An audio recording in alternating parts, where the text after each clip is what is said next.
Good evening. My name is Rachel Bach, and for my Ignite presentation, I chose Assessing ESL Listening. I chose this topic because how do we know if the ESL students that we are working with are actually listening to the language we are speaking, and are they understanding it? When teaching ESL students, we use the fundamentals of listening, reading, writing, and speaking the English language. We use these fundamentals to not only help the ESL students understand the language, but to effectively learn the language. When teachers assess students, the questions of how we will assess our students or what kind of assessments will we use will come into play. How do we know if our students are learning? What types of assessments should we use? Should we use videos, essays, blog posts to assess our students? Before we can effectively assess our students, we have to ask ourselves, how do we know if the students are listening or comprehending what we are saying? What kind of activities or assessments can a teacher use to show that a student is comprehending what they are learning or what they're hearing? Our textbook suggests a strategy called Total Physical Response, or TPR for short. TPR is a popular strategy where the teachers say commands in the target language and the students respond by performing the desired task. For example, put your books and pencils away. Another listening exercise is for students to listen to the radio, TV shows, the news, or other media in the English language. This exercise could be used as an assessment tool. Questions could be asked that are related to the audio. A peer activity that could be used as a listening exercise is for two students, one English speaking, the other an ESL student, shares an activity where the English speaker reads a book to the English learner. This activity would help with not only listening to the English language, but would also help form peer interactions and friendships. The textbook suggests the listening comprehension task can also be used as an activity. This activity could also be assessed. For example, a student listens to various videos, listening labs, YouTube videos, etc. After the student or students are done with their listening task, they move on to comprehension tasks that are related to what they just listened to.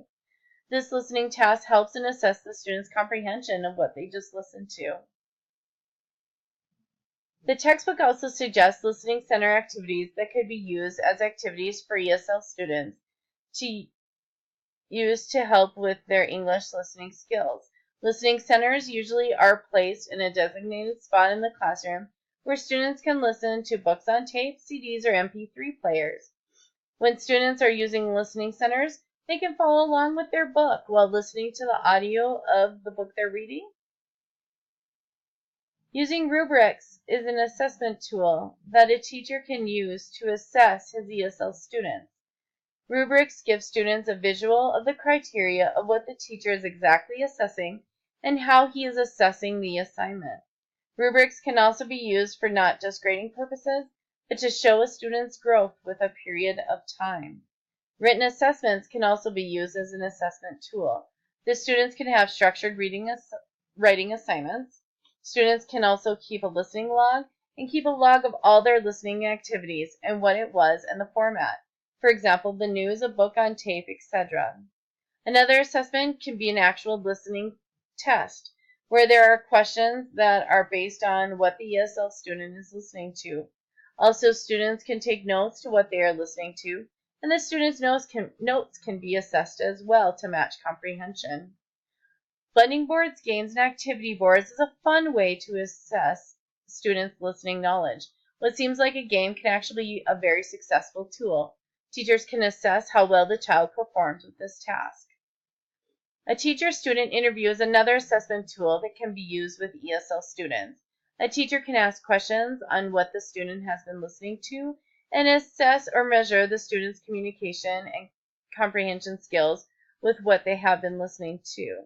The interview process is a great way for teacher and student interaction. Nonverbal assessments can be a different form of assessment. Charades is a great example of nonverbal assessments, along with asking students to draw a picture of what they've just heard. Students can also make personal portfolios that contain book reports, recordings of oral presentations, or word or phrases that they have recently heard. These portfolios are not only a nice reference for ESL students to look back at, they are also a nice concrete tool that teachers can assess. Two great classroom activities that can be assessed is the activity of role-playing and retelling the plot of a story that the students just listened to. An ESL student can role-play what they just heard or simply retell the story that they are listening to. Most of these listening activities and assessments that I mentioned tonight can be used for all students, not just ESL students. I feel that assessments that include everyone helps create a community of learners, along with forming a bond and interaction of all students, ESL and English speaking. Thank you.